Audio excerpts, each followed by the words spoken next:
back. If you're headed to Washington, D.C. this spring, the city's iconic cherry blossoms, they're approaching peak bloom. But you may notice the trees are flowering earlier than in years past. ABC News' Ginger Z explains why.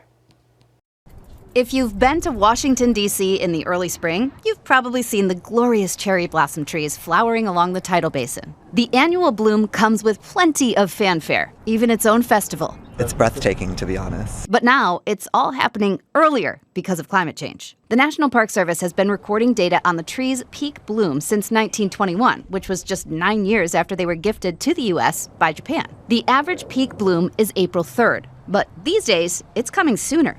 According to the EPA, for 15 of the last 20 years, it's been more than a week early. Of course, the biggest problem is if you move bloom too far forward, then a late freeze event comes along. We get what the meteorologists talk about as an Alberta clipper or something like that. And that freeze can essentially wipe out a crop overnight. And that could be the end of cherry blossom season. Earlier blooms and more volatile weather patterns are markers of seasonal shifts connected to climate change. As our world warms, we're going to see hotter summers, shorter and milder winters, and earlier spring blooms.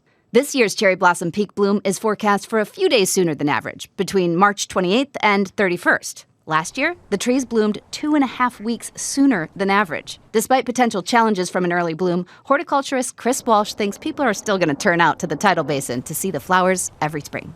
We're all fair weather visitors for the cherry blossom. So even if they're early, you're going to get a day or two that's pretty darn warm, and there's going to be a mob at the tidal basin. There's no doubt about that. It's a very short-lived flowering period, and I think that's what the Japanese sort of talk about, one of the reasons it's so evanescent. With this Climate Minute, I'm Ginger Z.